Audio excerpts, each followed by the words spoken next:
How would you survive in Zambia? Aww. What makes the US feel like home? It's like cool about like how you guys are always screaming, dancing, singing, like wherever we are, like we're on a bus, and you guys are always second home. But second home. You describe your life in the United States like in 3 words. Wild. Okay. And I'm just like, how do you guys do the same thing every day? Like,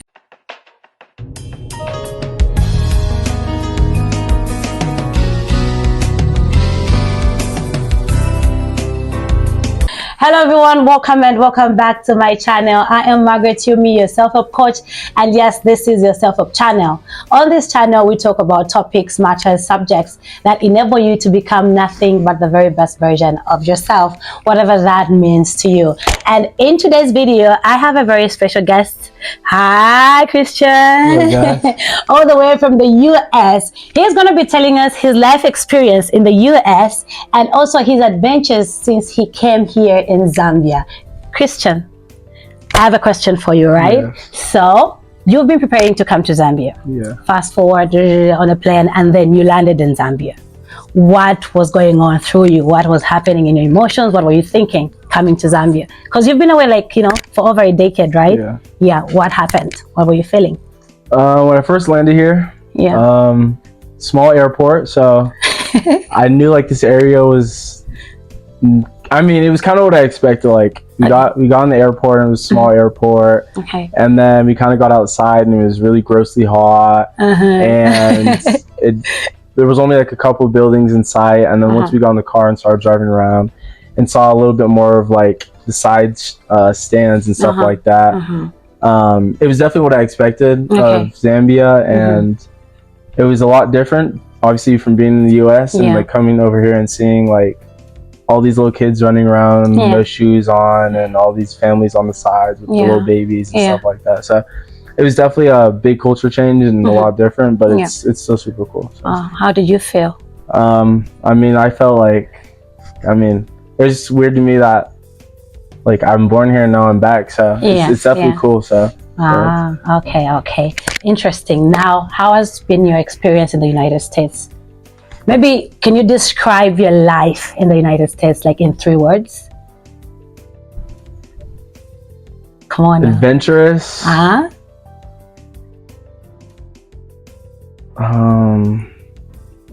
Wild. Okay. Blessed. Aww.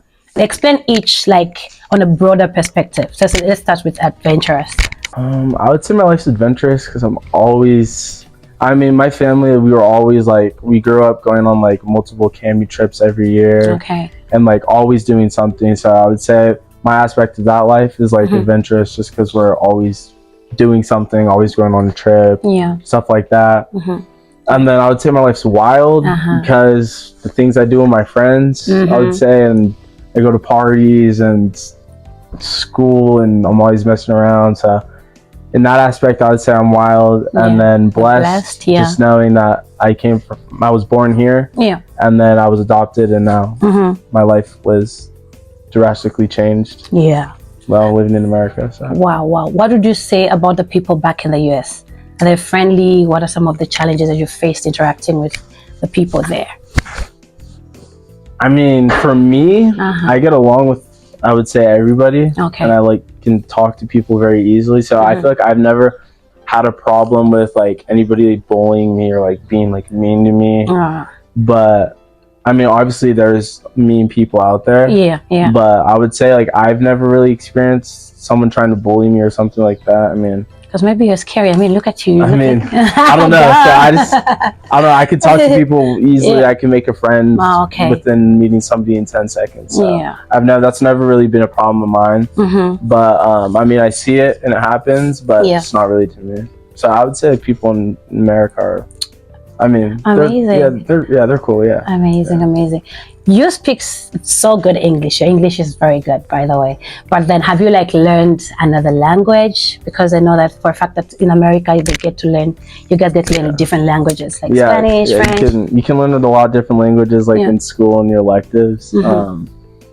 from kindergarten to 8th grade, I learned Spanish, but I didn't like pay attention. You weren't into it? You don't like it? No. Okay. I never like really paid attention in school like that. So I mean, I know how to speak some, but not like crazy. Okay. And then my freshman year, I had Spanish. I cheated because I was online. Sophomore year, I took Spanish. It was pretty easy. And then I started taking it my junior year, and I had an F within like the first week, so I dropped the class. So, I mean, I could speak some Spanish, but nothing crazy. Are you planning on learning something new, or you're good? Your English is okay. I don't think I'm learning. You're right. No, I don't think I'm planning on. Could you give me a couple of customs and traditions that you have back in the US, and which one is your favorite and why? Traditions? Yeah.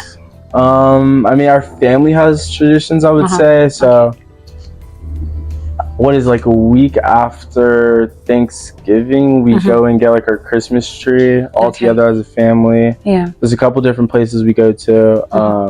And then kind of that whole day, we bring the tree back, we wash it, and then we kind of like set up and play Christmas music. Yeah. Kind of get more into the Christmas vibe, and then we all make cookies and then watch like a movie or two that night. So Christmas is your favorite, isn't it? Yeah, that's Christmas is my birthday too. So fun. Oh, we have a lot of family traditions because we're super close with like all of our family on both sides. So, I mean, Thanksgiving we're with our family every year, Easter, stuff like that. So, I would say we have a lot of traditions. I don't really know what my favorite is though, but yeah. Okay, now fast forward to you coming here again. You've been here in Zambia for a couple of weeks. Are there places that you visited that you found interesting, that you loved? My family, we went to Livingston a couple days, or like a week ago, and we were out there for like 3 days. And when we were out there, we stayed in a hotel. It was a cool hotel. And then one day we went to Victoria Falls. Okay. And that was cool. Yeah, it was one of the 7 major sites of the world or something. Yeah. So that was cool to see. I don't really like hiking, but it was cool. Did you hike? A little bit. But I don't really like walking around and like seeing stuff. But there was also a bunch of baboons running around, so we were like taking videos and pictures of those. So that was super cool. And then the next day we went to Chobe Safari. Yeah. And then we did a water one for a couple hours, and then we did a land one. So that was also super sick. Nice. Seeing elephants, giraffes. We saw a couple lions. Yeah. Bunch of different animals. So that was also super cool. Did you know of these places before you came here? Like, have you read about them? No, I didn't know of Livingston. I knew we were doing a safari. I didn't really know where. I didn't think it was the 8-hour drive away from here. I thought we were going to do a safari like 20 minutes away or something. But yeah, I didn't really know of these places before. I didn't really like do any research on anything, nothing like that. Okay, now, are there meals, maybe a meal or food that you miss that you can find in the US but cannot find here in Zambia, do not find in Zambia? A lot. I know, basically everything. The first couple of days being here, I didn't really want to eat anything. And I hear you don't even eat shima. No, I haven't eaten that. But once we were here for a little bit longer, I started eating more food. But I really miss McDonald's. I miss Chipotle. I miss Chick-fil-A. I miss Taco Bell. I eat really bad. So any fast food I basically miss. Yeah. And it leads me to the next question. It feels like the US is more of home than here. What makes the US feel like home? Just being there for so long, I guess. Just, I've adapted over there, got all my friends over there, got family there, so it's like I know that place obviously a lot better. So, but I can't say like coming here didn't feel like home because like I was born here, so I like already had like that connection of like this is kind of crazy. I was born here. Yeah. But as we spent longer time here, I've gotten more comfortable and stuff like that. So it's definitely second home. But second home. Obviously, USA is my home because that's where everybody's at. So exactly. So what surprised you about our culture here? Like the way we live here? What was most outstanding for you? I don't really think anything surprised me about the culture here. But I could say I found some things like cool about like how you guys are always screaming, dancing, singing, like wherever we are, like we're on a bus and you guys are all like singing together, dancing. And then like we went to church service and there's a bunch of different groups of like different age kids singing, dancing together. So I thought that was super cool. I don't think anything's like surprised me really. I thought it was kind of weird that all these little kids kind of just like walk around and like I see like little kids walking around by themselves on the streets and stuff. It's not really like surprising to me, but I thought that was different. I think mostly everything's just like cool to me, nothing like surprising me. Okay, so we have like a line on our national anthem and it says Zambia is like a land of work and joy. So in the midst of the work there has to be joy in it. That's why you see churches are jovial, we people are just like dancing and shouting here and there. That's like our slogan, you know? Despite the challenges, work and joy, man. Okay, so my last question is, and this is going to be very funny because I was talking to your sister Riley when you guys went to Livingstone, and she said something that was super outstanding for me and we laughed about it because she texted me and said, I just realized that my brothers could never survive in Zambia. So would you, does she know you that much, would you survive in Zambia? No, I would not. If your family left you and you just like, why wouldn't you? Why do you think you can't survive? I don't think I could, because it's like I asked Mark and Manny, and I'm just like, how do you guys do the same thing every day? Like, I don't know. Like I just would get so bored of myself. It's like we come out here, we wake up, we come out here, play basketball, go back in the house, get forced to go back out here, play more basketball. I mean, we haven't like really, I mean, there was one day we like walked around and kind of explored, but other than that, we haven't really done anything when we're here. But I just don't think I could live here, one, for that reason. Two, there doesn't seem like there's many kids my age around here. And for three, power goes out way too much. Thank you.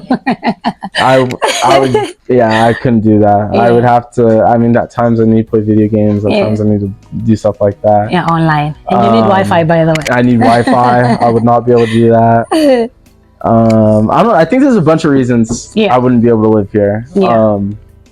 But it's not like it's an amazing vacation place, but not a place we're a typically developing country. We're not like fully developed. So I get where you're coming from. Absolutely. Wow, this has been so much fun, Christian. Thank you. Thank you so much for being here. Thank you. Guys, I hope you learned one or two things from this video. Again, I am Margaret Yumi, your self-help coach, and joining me today was Christian, all the way from the United States of America. So you have the first-hand information about lifestyle in America. You don't have to Google it or, you know, whatever. But yes, this has been so much fun. Until the next video, it's bye-bye for now. See you on the winning side.